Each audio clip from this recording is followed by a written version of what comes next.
What's up, movie fans? I just got home from seeing Ralph Breaks the Internet, aka Wreck-It Ralph 2. Uh, Rich Moore, who directed the first Wreck-It Ralph film, he also helped direct some episodes of The Simpsons and The Critic, which are two of my favorite series of all time, is back, along with Phil Johnston as co-directors for this film. Phil Johnston is a co-screenwriter, and he also did Zootopia. So these are some iconic series and films that I just mentioned above, and they are back. 6 years ago, we saw Wreck-It Ralph. John C. Reilly plays the titular character of Wreck-It Ralph. He is the star of, well, he's the main villain, I should say, in Fix-It Felix Jr. Jack McBrayer portrays that character.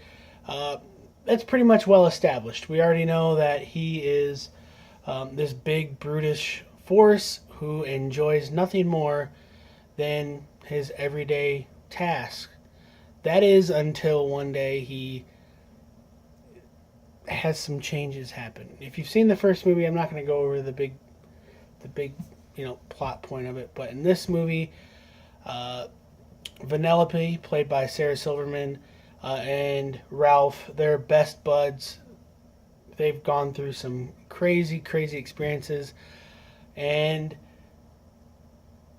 unfortunately for them, while playing a game, a young girl breaks the controller off of Vanellope's Sugar Rush game.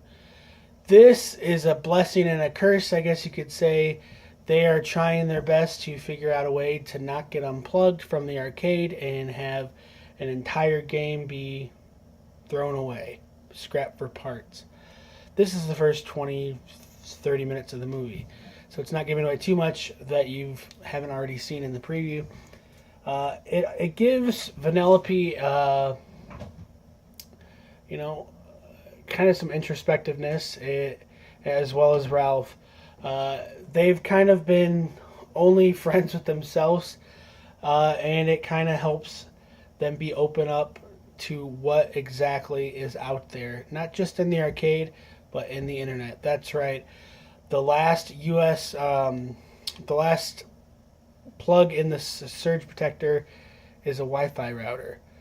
Needing to get on the internet to replace the controller, so that way the video game isn't thrown away for good.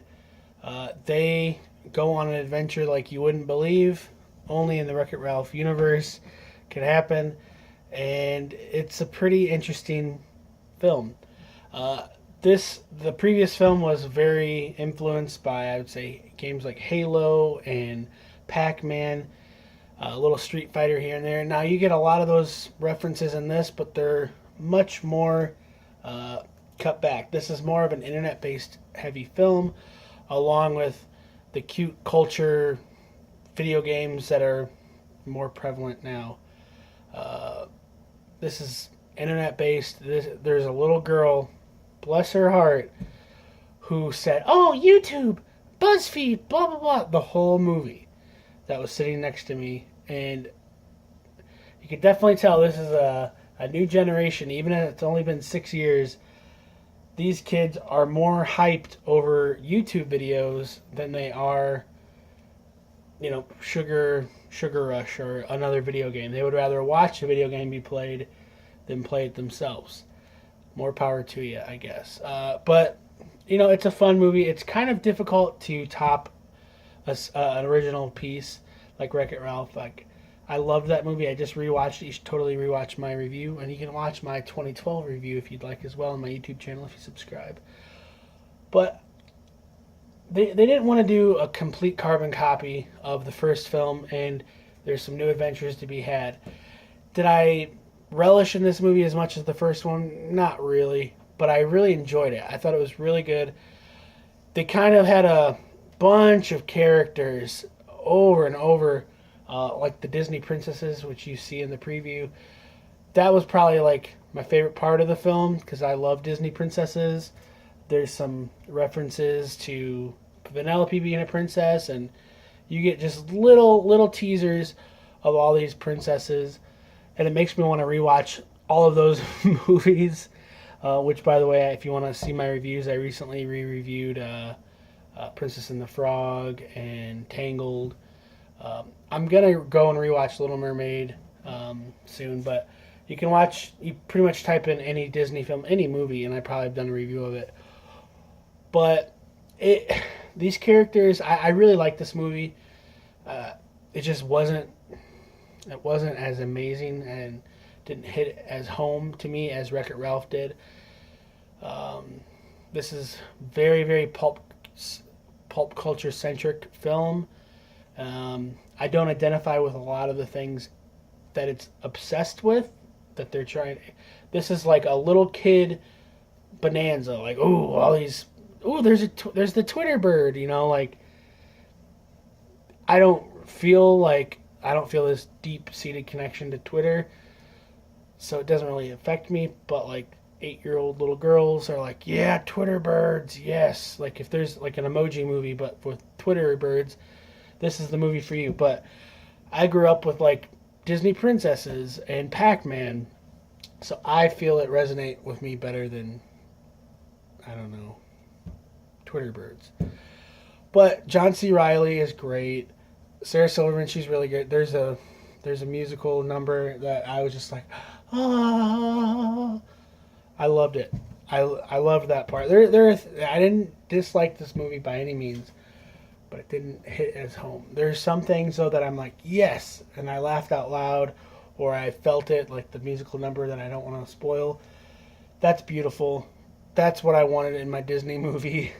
It was a very unexpected but much needed way for me to identify with this movie more, is have a great musical number. I would love to know what you guys think of this movie. Please subscribe, please share, and most importantly, leave a comment and let me know what you thought of this movie. If you have a recommendation for another movie you want me to watch. There are some little things during the preview, or rather during the credits. You know, it's nothing extremely huge, but it's worth checking out if you're like that. If anything, pay some respects to the people that work on this movie. I'm baffled by the quality of animation that they are able to do. There's some really flawless stuff, and you know there are things that probably take days and days and months to work on that you only see for a split second. So it's crazy the amount of work that it took. I'm sure that they were working on this movie for like at least 4 or 5 years. Probably took a year off. Let me say that. But yes, please subscribe and subscribe and share. Subscribe and share my videos if you could. I have playlists for movie reviews. You can just let that keep playing all day, every day. Maybe I will be some little girl's favorite YouTuber one day. And I would love that. What's your favorite Disney princess? Is it Vanellope? I don't know. Let me know. Leave a comment. I love talking to everybody, so leave a comment and let me know. And let's talk movies.